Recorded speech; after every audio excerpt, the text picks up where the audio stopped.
अच्छा टीम, जरा आगे बढ़ते हैं और क्रिप्टो और बिटकॉइन के हवाले से बात करते हैं। पूरी दुनिया इस हवाले से बात करें, लेकिन पाकिस्तान में अभी भी समहाउ इसके हवाले से अवेयरनेस बहुत कम है। लोगों को नहीं पता कि इससे हम पैसा कैसे कमा सकते हैं। अच्छा, अब ये जो मामला है ये पहुंच गया सिंध हाई कोर्ट तक। डिजिटल करेंसी का कारोबार करने वालों के लिए अच्छी खबर ये है कि अदालत ने FIA को कार्रवाई से रोक दिया है और हुकूमत को हुक्म दिया है कि 3 महीने के दौरान क्रिप्टो और बिटकॉइन को रेगुलेट किया जाए। सिर्फ यही नहीं बल्कि क्रिप्टो करेंसी की कानूनी हैसियत का जायजा लेने के लिए एक कमेटी भी तश्कील दी जाए, जिसमें स्टेट बैंक, SECP, वजारत खजाना, वजारत इंफॉर्मेशन टेक्नोलॉजी, PTA जो हैं वो दरख्वास्त गुजार और दीगर दरख्वास्त गुजार में शामिल हों। जी, तो इसी पर हम ज़रा फर्दर बात कर लेते हैं। हमारे साथ इस वक्त मौजूद हैं क्रिप्टो एक्सपर्ट वकार ज़का साहब और वीडियो लिंक पे विराजमान हैं और तैयार हैं कि हम उनसे सवाल कर सकें इस बाबत। तो वकार ज़का साहब, बहुत शुक्रिया, आपने हमारे लिए वक्त निकाला। सबसे पहले तो ये बताएं कि ये जो कमेटी बनाई गई है, 3 माह का इसको मैंडेट दिया गया है कि ये जायज़ा ले और रेगुलेट किया जाए इसमें, तो आप समझते हैं कि इनके पास वो टेक्निकल एक्सपर्टीज़ मौजूद हैं कि वो जज कर सकें, जायज़ा ले सकें और सही तरीके से गाइड कर सकें आगे जाके अदालत को? जी, बहुत बहुत शुक्रिया। सबसे पहले तो मैं शुक्रिया अदा करना चाहूँगा सिंध हाई कोर्ट का और ऑनरेबल जस्टिस करीम खान आगा का, जिन्होंने बगैर वकील के एक आम पाकिस्तानी को इतना मौका दिया बात करने का। क्योंकि अदालत में जब मैं खड़ा था तो मुझे ये अंदाजा हुआ कि हम जितनी भी लेटर्स लिख लें, जितनी भी चीज़ें लिख लें, ये जो बड़े बड़े इदारे हैं ये आम पाकिस्तानी को तो रिप्लाई नहीं देते। एज अ मीडिया पर्सन भी जब इनसे बात करने की कोशिश जाती है तो नहीं देते। लेकिन अदालत में एक अच्छी बात ये थी कि लोगों को ये समझना है कि जैसे हुक्का या शीशा अगर आप पीते हैं घर में बैठ के ना तो प्रॉब्लम नहीं है, लेकिन अगर आप इसका बिजनेस कर रहे हैं तो प्रॉब्लम आपको आएगी। यही क्रिप्टो करेंसी पे भी अभी है कि पहले आपको बिटकॉइन रखने पे भी उठा लिया जाता था, लेकिन अब जो लोग इसका काम कर रहे हैं, कारोबार कर रहे होंगे, यानी जो इसके मनी एक्सचेंजर बने हुए हैं बिटकॉइन बेचने के, उनके खिलाफ अभी भी कार्रवाई होगी। अभी वो बचे नहीं है सिर्फ घर पे माइनिंग मशीन लगाने पे या बिटकॉइन अपने पैसों से खरीदने से। अच्छा, कमेटी में का सारा जो बोझ है वो मेरे पर आ गया है। अच्छा। और वो मेरे पर इस तरह आ गया कि थोड़ा सा इसको क्लियर कर लीजिए मीडिया में कि मीडिया ये कह रहा है कि रेगुलेट करें। रेगुलेट करने के लिए नहीं कहा, क्योंकि पॉलिसी मैटर है ना। उन्होंने ये कहा है कि ये वकार ज़का साहब एज अ पिटिशनर आए हैं, आप इनकी बात सुने और 3 महीने बाद बताएं कि क्या बिटकॉइन को हम बैन करें या ना बैन करें। अच्छा। अभी भी बिटकॉइन, जी, ये पूरा और हर हफ्ते जो है एक मीटिंग हुआ करेगी जो कॉन्फिडेंशियल रखी जाएगी, तो उसको हम प्रेस रिलीज या मीडिया पे नहीं बता सकते एज पर कोर्ट ऑर्डर। लेकिन डिप्टी गवर्नर क्या, मुझे बताइएगा, लोग पाकिस्तान में रहते भी बाहर के मुमालिक में जाके बिटकॉइन की माइनिंग करके आ जाते हैं, पाकिस्तान में क्यों इसको जो है इतना एक्सेप्ट क्यों नहीं किया जा रहा? हमसाय मुल्क की बात करें, वो अपनी परचेज, अपनी सेल भी बिटकॉइन में करने लगे, लेकिन अभी तक हम पाकिस्तानियों को पता ही नहीं है। हमारे लिए बिटकॉइन का नाम सुनते ही या तो हम घबरा जाते हैं या फिर हम बहुत ज़्यादा एक्साइटेड हो जाते हैं। अच्छा, पहली बात तो ये कि हमारे यहाँ ना जल्दबाज लोग बहुत हैं। मैं भी, आप, हम सब भी किसी ना किसी लेवल पे हमारा सब्र का पैमाना बड़ा जल्दी लबरेज हो जाता है, तो हम पेशेंस लेवल जो है हमारा 0 है। अभी आपको मैं बताऊं, एक अभी वाकया बताता हूं, अभी 5 मिनट पहले का, कि मेरे नाम से कुछ फेक टेलीग्राम या व्हाट्सएप पे ग्रुप थे, वहां कोई लाख रुपए उन्हें दे बैठा। मैंने कहा भाई आपने पूछा था, देखा तक नहीं था। मैं कह रहा हूं भाई मेरी वेबसाइट है wakarzaka.net, उसका WAQARZAK.net है, आप गलत वकार ज़का के पास कैसे चले जाते हैं?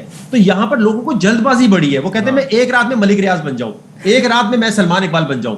तो ये मेहनत हुई है, मेहनत के बाद कोई बंदा इस मकाम तक पहुंचा होता है, लेकिन यहाँ पर जल्दी बहुत है। अभी देखिए, सबसे बड़ा मसला ये है कि पाकिस्तान में जो हुकूमत है, पार्लियामेंट में अभी मेरे ख्याल से MNA उसामा साहब का मैं शुक्रिया अदा करूंगा जी कि उन्होंने एक बात की है, उस पे अली मोहम्मद साहब कह रहे हैं कि अभी भी हम मोहतात हैं। डिजिटल पाकिस्तान के नारे लगाने वाले कह रहे हैं कि डिजिटल करेंसी के लिए अभी हम नहीं लाना चाहते। तो भाई कौन लाएगा इसको पार्लियामेंट लेकर आएगी ना। अब देखिए, मुझे 3 महीने के लिए मेरे पे अपने सारे काम छोड़ो, सारा प्रेशर लेकर मैं यहाँ जाऊँ, मैं दुबई जाके बिजनेस ना शुरू कर लूँ। अब मैं स्टेट बैंक को समझाऊंगा कि भाई प्लीज खुदा के वास्ते लीगल कर दो, रोजी रोटी लगी हुई है सबकी। लेकिन अगर वो कह देंगे हम बैन कर रहे हैं, 3 महीने बाद तो बैन हो जाएगा। अच्छा, ये बताएं, उन पे बाइंडिंग कोर्ट नहीं, लेकिन उसके अंदर भी आप आगे, जाहिर है कि आप आगे सुपीरियर कोर्ट्स में मजीद भी जा सकते हैं, सुप्रीम कोर्ट में जा सकते हैं इस मामले को लेके, हाई कोर्ट के बाद।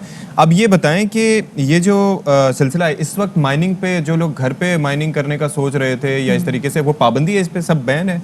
किन किन चीजों पे? नहीं, बिल्कुल इस पे पाबंदी थी, FIA पकड़ता था। अच्छा, ये एक खूबसूरत ऑर्डर, जो ऑर्डर की सबसे खूबसूरत बात है वो ये है कि कि घर पे अगर माइनिंग मशीन लगाई हुई है, अगर आपने बिटकॉइन रखा है, अब एफआईए आपको हरासा नहीं कर सकती अगर आप मनी लॉन्ड्रिंग या टेरर फाइनेंसिंग नहीं कर रहे। पहले आपको वैसे भी उठा लिया जाता था। लेकिन यार ये बात याद रखें कि अगर आप मनी एक्सचेंजर बने हुए हैं, आप खरीदो फरोख्त कर रहे हैं, और सिक्योरिटी एक्सचेंज कमीशन की पूरी कोशिश है कि जितने फॉरेन एक्सचेंजेस यहां काम कर रहे हैं उनको पीटीए के थ्रू बैन करवाएं।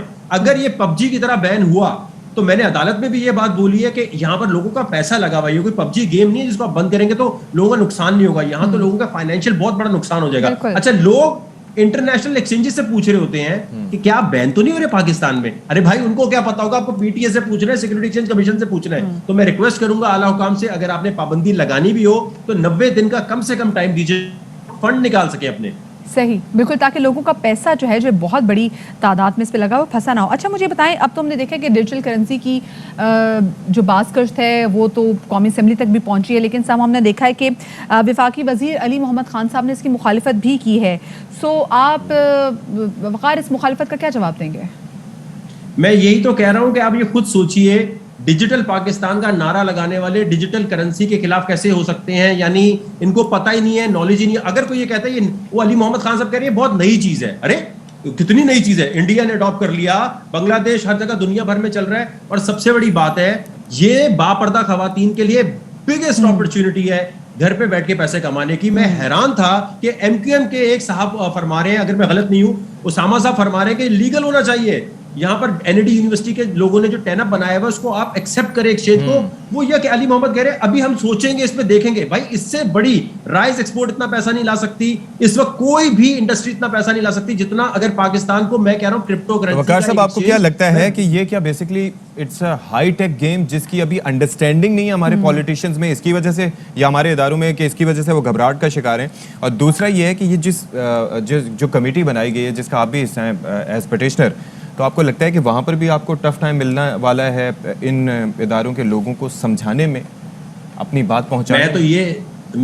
मैं तो ये जानना चाह रहा हूँ कि सबसे पहले तो ये पूछा जाए कि भाई ये वकार ज़का को क्यों जाना पड़ रहा है, क्यों अपना टाइम निकाल के वहां जाना पड़ रहा है? क्या इनको खुद ये बात नहीं पता कि ये कितनी इंपॉर्टेंट चीज़ है और इसको रेगुलर? असल में देखिए, मेरा सिर्फ फिर वही है कि मैं पाकिस्तानी गवर्नमेंट को, मेरी बात पे गौर कीजिएगा, मैं पाकिस्तानी गवर्नमेंट को एक क्रिप्टो एक्सचेंज बना के देना चाहता हूं जिससे मुल्क के कर्जे उतर सकते हैं। मैं अपने लिए नहीं दे रहा, मुझे अगर खोलना हो मैं दुबई से खोल लूं, मैं किसी ऑफशोर कंपनी से खोल लूं, मैं पाकिस्तान में क्यों लड़ रहा हूं कि सिक्योरिटी एक्सचेंज कमीशन मुझे खोलने दे? मैं अपनी जात के लिए या अपना सॉफ्टवेयर हाउस बना के पैसे नहीं कमाना चाहता। खुदा के वास्ते आईएमएफ से जान छुड़ानी है तो मुझे ये एक्सचेंज खोल के देने दें, मुझे पैसे नहीं चाहिए, गवर्नमेंट के पास जाएंगे। जो टैनअप हम आपको बना के दे रहे हैं, जो अब 3 महीने तक मैं समझाऊंगा, 3 महीने में बिटकॉइन कहां से कहां निकल जाएगा अभी आपको मैं बताता हूं। 11 दिसंबर को बहुत ही तारीखी फैसला एक आने वाला है। अमेरिका के अंदर एक कंपनी है विजडम ट्री ट्रस्ट के नाम से, बिटकॉइन का स्पॉट का ETF आ रहा है, $1 लाख से ऊपर निकल जाएगा बिटकॉइन। तो फिर उसके बाद आप इस पे कोई बात करेंगे? अभी भी कह रहे हैं 3 महीने लगेंगे, तो इतनी बड़ी इंडस्ट्री से महरूम कैसे कर रहे हैं हमें? ओहो, सही सही, ठीक है। यानी कि आप फ्यूचर बड़ा जबरदस्त देख रहे हैं कि डिजिटल करेंसी का। जी जी बिल्कुल, और मैं ये चाहूंगा, रिक्वेस्ट करूंगा, इमरान खान साहब से रिक्वेस्ट करूंगा कि खुदा का वास्ता है सर, आप एक दफा इस बात को समझ तो लें, मेरा कोई सॉफ्टवेयर हाउस तो नहीं है। इस वक्त बिटकॉइन में लोग पैसे बना रहे हैं, वो एफबीआर में डिक्लेयर करना चाहते हैं, वो पैसे देना चाहते हैं। आप ऐसी इंडस्ट्री को कैसे रोक सकते हैं जो इस वक्त पाकिस्तानियों को इतने ज्यादा अपॉर्चुनिटी दे रही है? और देखिए, इस वक्त इंडिया ने जब से अनाउंस किया कि क्रिप्टो वहां पर उनके लिए ठीक है, वह बिलियंस ऑफ डॉलर, मिलियन नहीं बिलियंस ऑफ डॉलर की इंटरनेशनल कंपनी जाके ऑफिस खोल रही है। तो यार पाकिस्तान मतलब तो है, कोई प्रोडक्ट है आपके पास तो मुझे बताएं। कोई एक चीज है, कोई फुटबॉल एक्सपोर्ट करके, टेक्सटाइल एक्सपोर्ट करके कुछ ला सकते हैं, क्यों रोक रहे हैं? वकार ज़का का इसमें कोई फायदा होना है तो मुझे बता दीजिए। मेरा हिडन यहूदी एजेंडा, इल्यूमिनाटी एजेंडा क्या है मेरा, जिसकी वजह से आप ये दज्जाली करेंसी को आने नहीं दे रहे? इसको मैं सुनने में तो ये भी आया है कि बहुत ही कोई खास खातून को ये हराम भी लगता है, तो हराम लगने की वजह से पूरी कौम के लिए हराम हो गया है। उतनी बातें, लेकिन आपने बात बिल्कुल सही की। जैसे हमने देखा कि इंडिया में जैसे क्योंकि बिटकॉइन वहाँ पे डिजिटल करेंसी बहुत ज़्यादा चलती है, तो वे बहुत सारी बैन अवी कंपनीज जो है वो वहाँ जाके इन्वेस्ट भी करती है। उनको पता है कि भाई उनके यहाँ पे खरीदो फरोख्त काफ़ी ज़्यादा आसान हो जाएगी और करेंसी की डीलिंग काफ़ी ज़्यादा ईजी हो जाएगी। बहुत शुक्रिया जी, वकार ज़का हमारे साथ मौजूद थे इस हवाले से। जी, अब एक ब्रेक ले लेते हैं, ब्रेक के बाद आएंगे।